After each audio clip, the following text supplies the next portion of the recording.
Hello everyone, welcome to Program Your Life. Once you accept this one thing, money will start to flow into your life. You might be wondering what that is.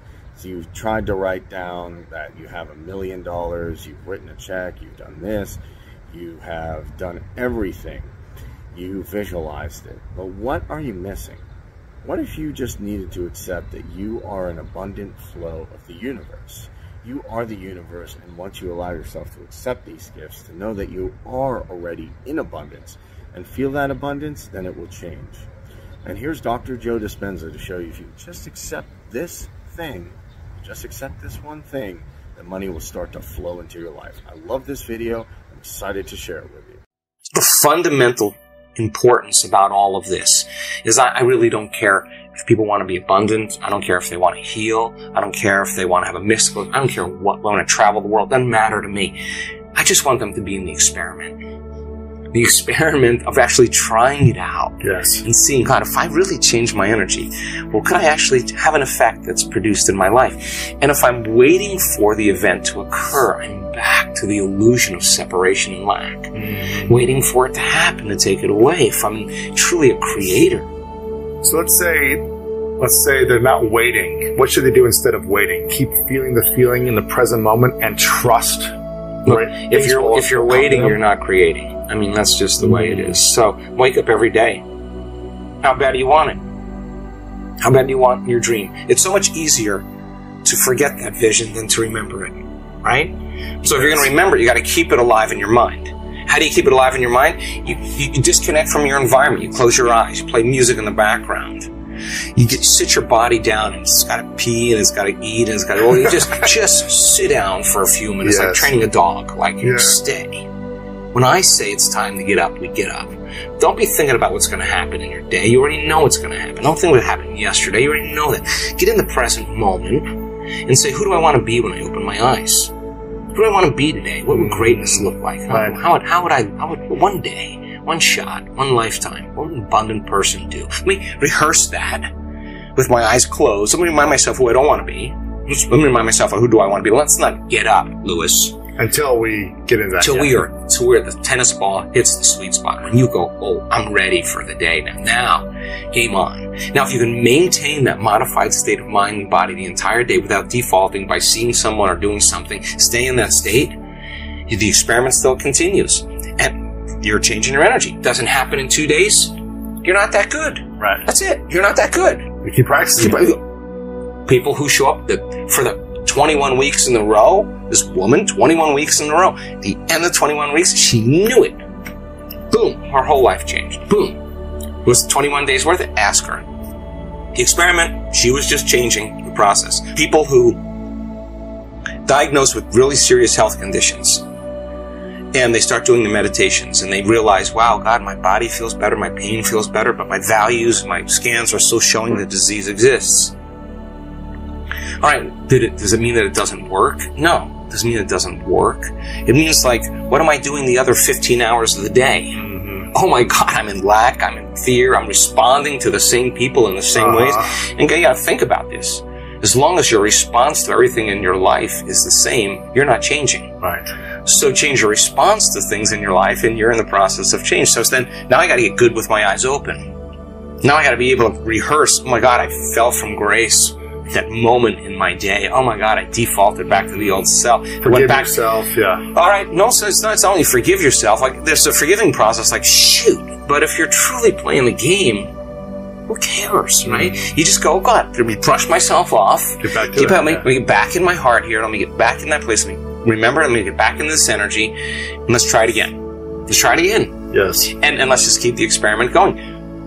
Now, does that mean you have to be irresponsible? No, you still have to navigate with ethics and morality. You still have to have personal conviction. You still have to have a vision that's bigger than you and somehow that motivates you, because not only you're doing it for selfish reasons, but to contribute to others in some way. Of course, there's going to be recognition and popularity and aggrandizement that goes with it. And money should be the side effect of all that. The game should be so good.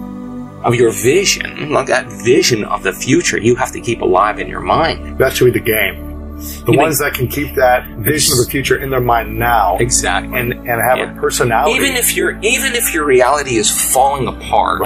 And that's happened to a lot of people. I mean, there are people that come to our work who are living in the back of their car. Right. And now they're, living very well or bankrupt. And now their companies are just thriving.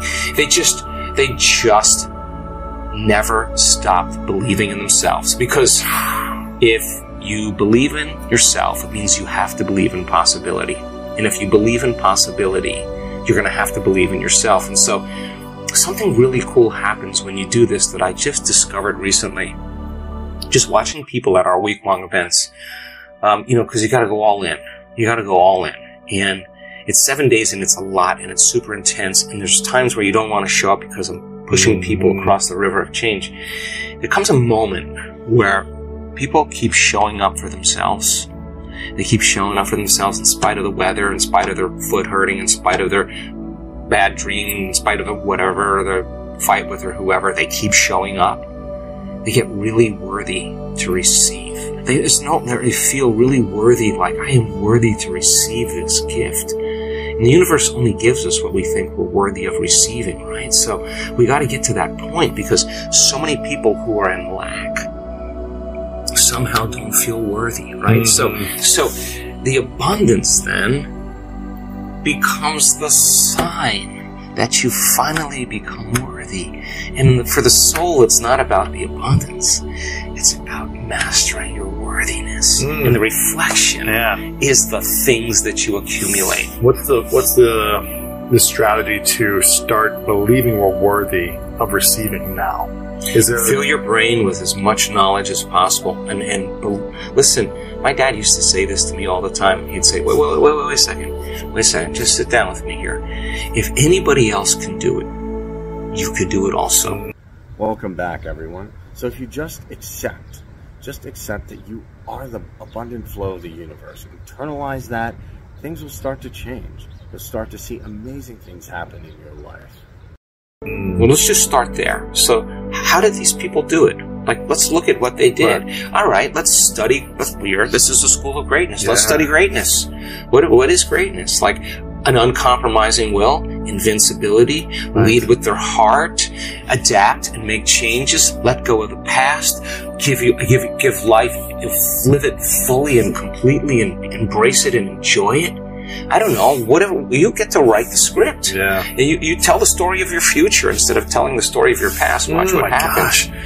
So should we be speaking to others about our future, or should we be more keeping that to our mind and our bodies and kind of speaking it to ourselves? What happens when you say, I'm going to do this and I'm going to do this and this is my future? Does it actually hurt us? Yeah, so I really don't leak it out. I never leak it out. Because if I'm working on something, I hold it, right? I don't want to, when I know it's going to happen, that's when I'll say, hey, you guys, you're not going to believe this, right? So it's more to yourself. Right. Listen, you know when you're changing?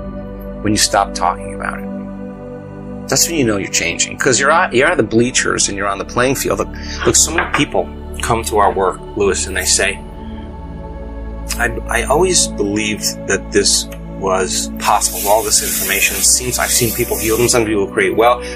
I get it. I just didn't believe it would work for me. Oh, it's a big moment. It's a big moment. Now you are on the game. You're in the playing field. You're out of the bleachers. Like we had people stand on the stage. Someone stand on the stage this weekend in Denver. Just said, "My God, I really believed that this would work. I just didn't believe I could heal. I really didn't believe it. I really didn't believe." She was a physician. Is a physician. I really didn't believe I could heal. Now, is it about the healing anymore? It's about overcoming the belief. And every day, she's got to make that decision with such firm intention that the amplitude of that decision is causing her body to respond to her mind. And that's the moment she's rewriting the belief. And if she doesn't feel like it, don't expect anything to occur in your life. You got to come out of your resting state. You got to make that choice. Hello, everyone. Welcome back. So now I hope you can see how powerful this is. If we just accept that we are already in abundance. Look around me, there's a bunch of nature. There's a bunch of trees. There's, you know, amazing buildings. There's different things that I can go and experience right now. You truly are in abundance. When we think of lack, I don't have this money, I don't have this income, I don't have this job, I don't have this car, I don't have this house, I don't have X, whatever it is. Then we start to tell the universe, look, I'm living in lack, I'm living in poverty, I'm not enjoying, and then what do we get? More of that. But if you can accept this one thing, this one change, that you are in abundance, then everything will change. You are the abundant flow of the universe. Realize that, internalize that, and thank you so much for watching. If you enjoyed this, make sure to subscribe, and I'll catch you in the next one.